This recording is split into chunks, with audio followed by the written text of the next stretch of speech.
फिर कह रहे हैं, चुनाव तो लोग हार रहे हैं, बुरी तरीके से हार रहे हैं, अपने कुकर्मों का फल भोग रहे हैं। अभी भी समय है। सबसे इनोसेंट कोई प्राणी है धरती पर तो स्टूडेंट हैं, बेचारे ऋषि मुनि की तरह यहाँ पर तपस्या करते हैं। उनके साथ न्याय करें। एक साल में मैं कह रहा हूँ कि ये पीसीएसजे की 50 कापियों की बात छोड़िए, आप रूट स्तर पर सीबीआई जांच जो हो रही है उसी में इसको शामिल कर दीजिए, उसमें इसको शामिल कर दीजिए। और एक साल समयबद्ध तरीके से 1 साल के अंदर निर्णय लीजिए कि 1 साल में सीबीआई जांच पूरी होगी, सारे भ्रष्ट जेल में जाएंगे। और जो उचित होगा, जैसे कि हमने कई लगाया है, क्या नाम है, एविडेंस, कि किसी भर्ती में 45% से अधिक अगर अनियमितता पाई जाती है, उस भर्ती को रद्द कर दिया जाएगा। उन भर्तियों को रद्द करके जो बेचारे जो उम्मीद लगाकर कंप्लेनर थे या अन्य जो बच्चे जो भी योग्य हैं उनको नौकरी दीजिए। आपको दुआ, एक ही दुआ से आप सत्ता में आ सकते हैं, युवाओं की दुआ जो बददुआ में बदल चुकी है। आप युवाओं को प्रसन्न करने का प्रयास कीजिए। और युवा कोई आपसे भीख नहीं मांग रहे हैं, अधिकार मांग रहे हैं। युवाओं के लिए, युवाओं के न्याय के लिए आप जांच कराइए, और जांच कराकर संबंधित जो भी चोरी तरीके से भ्रष्ट नहीं है कि वो लगभग 60,000 सस्पेक्टों की जांच करनी है। 60,000 से कम नहीं होंगे, ऊपर ही होंगे। तो इसके लिए एक व्यापक 60,000 कहा लोक सेवा आयोग की? लोक सेवा आयोग की तो 60,000 भर्तियां हुई है, मतलब हम बता रहे हैं। लगभग 40,000 अभ्यर्थी ये क्या नाम है सस्पेक्टेड हैं, 40,000 से ऊपर। अच्छा। 600 के आसपास भर्तियां सस्पेक्टेड हैं। और जो टीचर कॉपी चेक करने आए हैं वो सस्पेक्टेड हैं। जो जहां सेंटर, बहुत जगहों पर सेंटर हुआ वो सेंटर सस्पेक्टेड है। तो कुल मिला जुला कर एक मोटा मोटी, मैं एग्जैक्ट आंकड़ा नहीं बता सकता, मोटा मोटी अंदाजा लगा रहा हूँ कि 60,000 के आसपास जांच होनी है। इसमें केवल 2 FIR सीबीआई की है, एक पीसीएस। नमस्कार दोस्तों, target with PS Parihar channel में आपका स्वागत है। और हमारे साथ में है आज प्रतियोगी छात्र संघर्ष समिति के अध्यक्ष अवनीश पांडे जी। प्रयागराज के जितने भी छात्र होंगे, सभी छात्र जो भी सिविल सर्विसेज की तैयारी कर रहे होंगे, उत्तर प्रदेश के जो भी छात्र हैं लोक सेवा आयोग के, सभी छात्र नाम से परिचित होंगे। और इन्होंने बहुत लंबा संघर्ष किया है, बहुत लंबी लड़ाई लड़ी है लोक सेवा आयोग के भ्रष्ट कर्मचारियों के विरुद्ध, और कानूनी रूप से लड़ी है। बहुत सारी याचिकाएं डाली थी इन्होंने, जिनकी वजह से लोक सेवा आयोग के जो चेयरमैन हैं उनको हटना पड़ा, पद से हटाया गया कई आयोगों के खिलाफ, केवल लोक सेवा आयोग ही नहीं, उच्चतर और माध्यमिक में भी। और आज का जो ज्वलंत मुद्दा है, पीसीएसजे की जो कॉपियां बदली गई हैं 50, और समाचार पत्रों के माध्यम से जानकारी ये दी जा रही है कि आयोग का ये कहना है कि ये एक गलती है। तो अवनीश जी, आप बताएं, क्या इस प्रकार की गलती हो सकती है? आपका पहली बात तो बहुत बहुत स्वागत है इस चैनल में। आप ये बताइए कि क्या इस तरह की कोई गलती हो सकती है या कोई बड़ा खेला है? देखिए, इसके पहले जब कॉपी बदली गई थी पीसीएस 2015 की, सुहासिनी वाजपेयी की जो कॉपी बदली गई थी, तो उस समय भी आयोग ने यही कहा था कि ये एक मानवीय भूल है। लेकिन सुहासिनी वाजपेयी के जगह पर किसी और व्यक्ति का चयन किया गया। तो सुहासिनी वाजपेयी को कहा गया कि आपका इंटरव्यू होगा, दोबारा मेरिट बनेगा, आपकी जगह पर जिसका चयन हुआ था उसका वो हटाया जाएगा, आपका चयन होगा। कुछ नहीं हुआ, केवल इंटरव्यू उसका कराया गया सुहासिनी वाजपेयी का, और जस का तस, हाँ, उसको इंटरव्यू में कम नंबर देकर बाहर कर दिया गया। जबकि उसको अगर 90 नंबर भी इंटरव्यू मिलता तो उसका चयन होता, तो उसको 80 नंबर दिया गया। अच्छा। जानबूझकर। तो ये मैं मानने को तैयार नहीं हूँ कि ये मानवीय भूल है। ये आयोग चूंकि सिस्टमेटिक तरीके से वर्ष 2012-11 से सिस्टमेटिक तरीके से भ्रष्टाचार का खेल खेल रहा है, और हम 1 मिनट के लिए मान भी लें कि मानवीय भूल है, तो इतनी बड़ी मानवीय भूल का आप मतलब कहाँ सोए हैं आप कि 50 लड़कों का भी बदल गई, 50 लड़के उसकी जगह पे कोई और सेलेक्ट हुआ होगा, 50 लड़के बाहर हो गए। आप अगर जांच नहीं होती तो ये भी सामने नहीं आता। अगर लड़का ज्ञान नहीं रहता RTI के माध्यम से देखने के लिए, आप नियम बना दिए हैं 1 साल में कॉपी को रद्द कर देंगे, 1 साल में, और 1 साल बाद आप डेट दे रहे हैं कॉपी देखने का, तो इसका मतलब आपकी मंशा कहीं ना कहीं खोट है। और उसके पीछे मैं बहुत बड़ा वजह मानता हूँ उत्तर प्रदेश शासन, केंद्र सरकार की, कि जो सीबीआई जांच जो आयोग की शुरू कराई गई अभी तक नहीं हुआ। अगर आयोग की सीबीआई जांच हुई रहती तो आयोग इतने भ्रष्ट कर्मचारी अधिकारी हैं, सब जेल की सलाखों के पीछे रहते, एक डर रहता। आपको एक घटना बता रहा हूं, जब शुरू में आयोग की सीबीआई जांच की बात हुई थी, उस समय कुछ DOPT के लिए कुछ अधिकारी जो है कि पुलिस की गाड़ी कुछ आयोग में आई थी, तो भगदड़ मच गया इस डर से कि सीबीआई आ गई। आज और उसके बाद सीबीआई कुत्तों की तरह 50 बार आई है और सीबीआई को खाना खाने के लिए टेबल तक देने को तैयार नहीं आयोग कर्मचारी, क्योंकि जान रहे हैं सीबीआई का सीबीआई का असर कुछ नहीं, सीबीआई कुछ नहीं कर सकती है।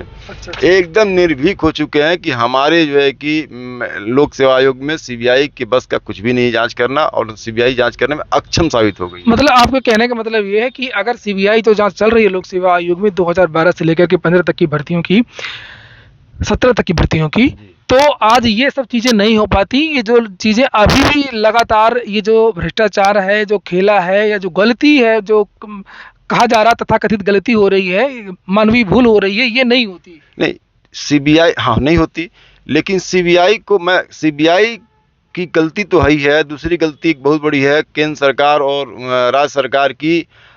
ऑन रिकॉर्ड तो मैं नहीं बता सकता हूं, क्योंकि ऑन रिकॉर्ड सीबीआई की बहुत सी फाइलें सामने नहीं आती हैं, लेकिन मैं चूंकि बार बार सीबीआई में एक कंप्लेनर के रूप में, एक अन्य रूप में मैं संपर्क में रहता हूं, मुझे पता है 1 दर्जन से अधिक सीबीआई ने पत्र लिखा है मुख्यमंत्री जी को कि आप अभियोजन स्वीकृति करने की अनुमति दीजिए, और मुख्यमंत्री जी के ऑफिस में वो फाइल दबी हुई है। अब मुख्यमंत्री को पता है कि नहीं पता है। इसी तरह 3 लेटर, कम से कम मेरी जानकारी में 3 लेटर आयोग के अध्यक्ष के नाम से लिखा है सीबीआई ने कि अभियोजन स्वीकृति करने की अनुमति दीजिए। अभियोजन स्वीकृति का मतलब होता है कि आयोग के जो कर्मचारी हैं, अधिकारी हैं, उनके विरुद्ध मतलब दंडात्मक कार्रवाई करने की अनुमति दीजिए। चूँकि 2017 में सीबीआई में एक एक्ट जोड़ा गया है कि कोई भी सरकारी अधिकारी को गिरफ्तार करने के पहले संबंधित विभाग से अनुमति लेना आवश्यक है। संबंधित विभाग में सारे जो है कि गैजेट अफसर हैं, तो उसमें शासन के अनुमति लेना, या आयोग का कोई कर्मचारी अधिकारी है तो उसमें आयोग के अध्यक्ष की अनुमति लेना सीबीआई की व्यवस्था है। मैं सीबीआई से रिक्वेस्ट कर रहा हूं कि आप छोड़िए, आप कोर्ट में हमारे साथ आइए। हम चूंकि मुकदमा लड़ रहे हैं तो सीबीआई हमारे खिलाफ ही एक तरह से है। मैं याचिका तो आप ही ने डाली थी जिस पर ये जांच सीबीआई की चल रही है। जी, हमको मूर्ख बनाया उत्तर प्रदेश शासन ने। हम पहले भी अगर उत्तर प्रदेश शासन अगर जांच नहीं करता तो शायद अभी तक जांच पूरी हो गई रहती। हमने शुरू में जो जांच की याचिका दाखिल की थी 2014 में दाखिल की थी। इनकी सरकार आई, बीच में अनिल यादव हटाए गए, अलग से क्वारंटो दाखिल हुआ, हटाए गए, लेकिन सीबीआई जांच की याचिका लंबित थी। जब उत्तर प्रदेश सरकार आई तो इसने बोल दिया कि हम सीबीआई जांच कराएंगे, तो जाहिर सी बात है कि हम विश्वास में अपना रीट वापस ले लिए। अच्छा, रीट वापस ले लिया? हाँ, रीट वापस ले लिए हम। और क्या नाम है, रीट अगर वापस भी नहीं लेते तभी रीट उठाकर फेंक देता कोर्ट, जब आपकी मांग पूरी हो गई। जब बाद में जब लेट होने लगा तो फिर मैं याचिका दाखिल किया। हमारी मांग बहुत सिंपल है कि जिस तरह व्यापम में देश के सभी बड़े बड़े नामी अधिकारियों को इकट्ठा किया गया, इकट्ठा करके जांच को एक निष्कर्ष पर पहुंचाया गया, उस तरह मेरी अभी भी मांग है कि आप कम से कम 10 आईपीएस और 100 पूरे प्रदेश के बड़े बड़े डीएसपी की एक बनाइए, कोर टीम बनाइए, और ईमानदार अधिकारियों को लाइए, ईमानदार इंस्पेक्टरों को लाइए सीबीआई में। चूंकि सीबीआई के पास इतना जो है कि संसाधन नहीं है कि वो लगभग 60,000 सस्पेक्टों की जांच करनी है। 60,000 से कम नहीं होंगे, ऊपर ही होंगे। तो इसके लिए एक व्यापक 60,000 कहाँ लोक सेवा आयोग की? लोक सेवा आयोग की तो 60,000 भर्तियां हुई है, मतलब हम बता रहे हैं लगभग 40,000 अभ्यर्थी ये क्या नाम है सस्पेक्टेड हैं, 40,000 से ऊपर। अच्छा, 600 के आसपास भर्तियां सस्पेक्टेड हैं, और जो टीचर कॉपी चेक करने आए हैं वो सस्पेक्टेड हैं। जो जहां सेंटर, बहुत जगहों पर सेंटर हुआ है वो सेंटर सस्पेक्टेड है। तो कुल मिला जुला कर एक मोटा मोटी, मैं एग्जैक्ट आंकड़ा नहीं बता सकता, मोटा मोटी अंदाजा लगा रहा हूँ कि 60,000 के आसपास जांच होनी है। इसमें केवल 2 FIR सीबीआई की है, एक पीसीएस 2015 पर, एक APS 2010 पर। अगर इन दोनों पर भी, अगर इसी दोनों पर मांग रहा है अभियोजन स्वीकृति करने के लिए ये सीबीआई, और मेरा दावा है कि APS भर्ती पर पीछे छोड़िए, अगर APS भर्ती 2010 पर ही अगर जांच पूरी कर दे तो आयोग के लगभग 2/3 कर्मचारी जेल की सलाखों में आज के आज हो जाएंगे। इस तरह का खेल हुआ है।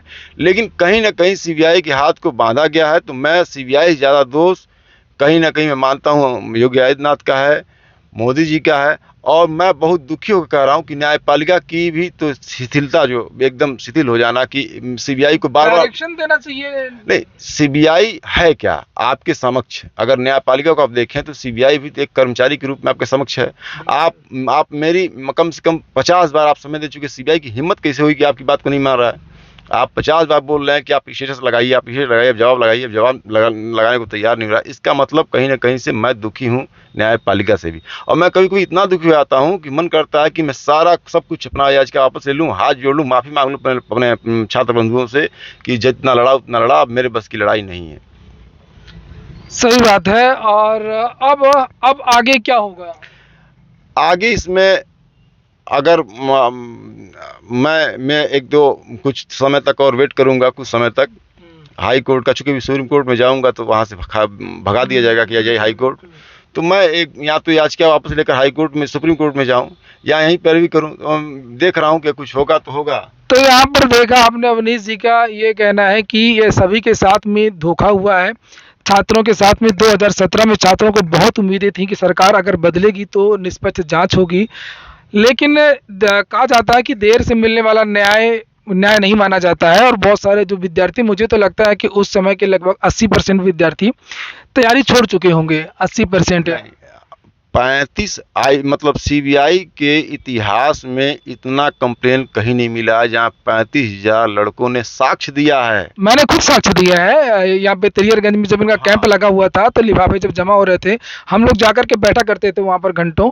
और आज की डेट में वो जो 35,000 लड़के अपने आप को ठगा महसूस कर रहे हैं अब, और उन सबों का कहीं हमको ये डर है कि हम लोगों के विश्वास पे उन बच्चों ने आकर, सभी लोग भाइयों ने आकर जो दिया, क्या नाम है, साक्ष्य, अगर उनका कहीं नाम उजागर हो गया तो उनके जीवन को संकट है।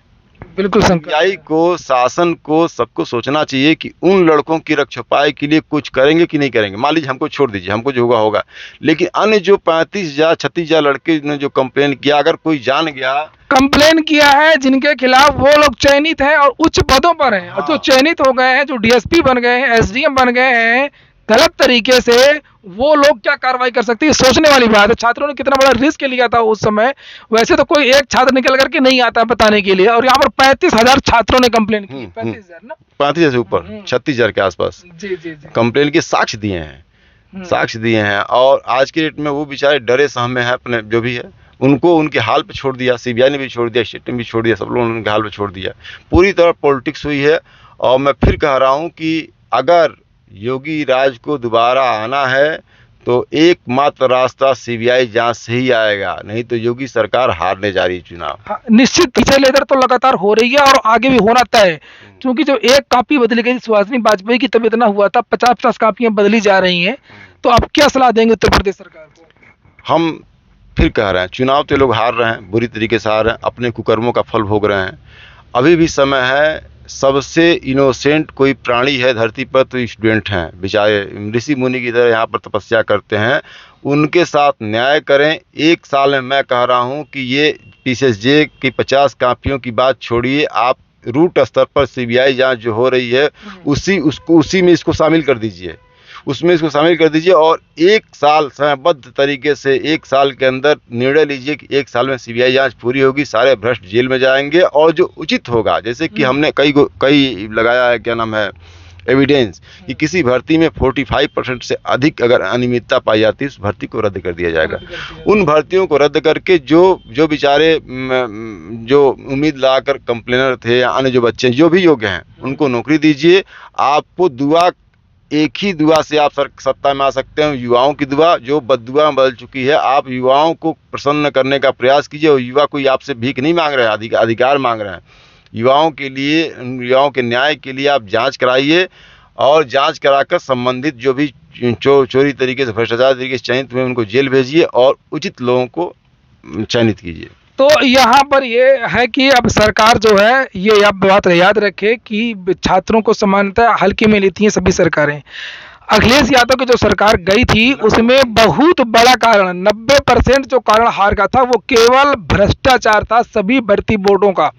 देखा था होगा आपने, यूपी SSSC में क्या हो रहा था, चयन बोर्ड में क्या हो रहा था, टीजीटी पीजीटी में क्या हो रहा था, कैसे सीरियल लग रहा था, कोऑपरेटिव की वैकेंसियों में क्या हुआ था। मैं किसी भी पार्टी का पक्ष कभी नहीं लेता, मैं केवल विद्यार्थियों का पक्ष लेता हूँ। कुछ छात्रों को बुरा लगेगा, लोक सेवा आयोग में कितना भ्रष्टाचार हुआ था उसका खुद भुक्तभोगी था। तो यही कारण था कि अचानक से बहुत सारे काम भी अखिलेश यादव ने किए थे, बड़े बड़े काम भी किए थे, उन कामों का कोई मतलब नहीं रह गया जब भ्रष्टाचार को नहीं रोक पाए। और यही कारण थी कि सरकार एकदम से खत्म, और बहुत ज्यादा सीटें थी, जीत के आए थे 2012 में 300 के कितना था, है ना, ऊपर था। और उत्तर प्रदेश सरकार के बारे में समाचार पत्रों में कुछ भी भले ही कहा जा रहा हो कि इस वजह से हारे उस वजह से हारे, लेकिन सबसे बड़ा कारण संस्थागत भ्रष्टाचार जो हो रहा है। इस समय मैं बोल रहा हूँ कि युवाओं की नाराजगी ही इस सरकार को ले डूबी है और ले डूबेगी। आगे भी ले डूबेगी। मैं सलाह दे रहा हूँ माननीय मुख्यमंत्री जी को कि अगर आपको सत्ता में बने रहना है तो युवाओं की हर बात मान लीजिए, युवाओं की हर बात मान लीजिए। मैं बोल रहा हूँ कि युवाओं को लाठी मत मारिए, बल्कि शुरू से मैं मांग कर रहा हूँ कि युवाओं की बात सुनने के लिए एक युवा आयोग का गठन कर दीजिए। उन्हें एक समयबद्ध तरीके से बोलिए युवा आयोग गठन करके कि कोई भी प्रतियोगी अगर आ रहा है कोई अपनी समस्या लेकर उसकी समस्या का समाधान 15 दिन में किया जाए। बिल्कुल, जैसे राष्ट्रीय पिछड़ा वर्ग आयोग है और बहुत सारे ट्रिब्यूनल हैं, तो इसलिए छात्रों आयोग क्यों नहीं बन सकता? क्यों बिल्कुल बनना क्यों नहीं बन सकता युवा आयोग? तमाम समस्या आप जब जाने पर लाठी चला रहे हैं। हाँ, तुरंत लाठी चलाते हैं। आखिर स्टूडेंट अपनी बात कहाँ रखे? सही बात है। अगर मुख्यमंत्री के पास लाठी चल रही है तो कहाँ रखे? छात्रों को आंदोलन करने के लिए आना पड़ता है। बहुत सारे छात्र हैं करियर के डर की वजह से आते नहीं, समझौता कर लेते हैं हालात से, और कुछ विद्यार्थी जो आते हैं उनके खिलाफ मुकदमे होते हैं। तो सरकार इस चीज को ध्यान दे, युवाओं की बात को माने। जैसे अवनीश जी कह रहे हैं कि युवा आयोग का गठन करे जहां पर विद्यार्थी अपनी समस्याएं रख सकें। और इस वीडियो को हम लोग यहीं पर समाप्त करेंगे, और आप लोगों के कुछ कमेंट, कुछ क्वेश्चन हो तो आप लोग कमेंट बॉक्स में कह सकते हैं। और जो नए छात्र जिन्होंने चैनल को सब्सक्राइब न किया हो, सब्सक्राइब भी कर लें। पूरा वीडियो सुनने के लिए बहुत बहुत धन्यवाद।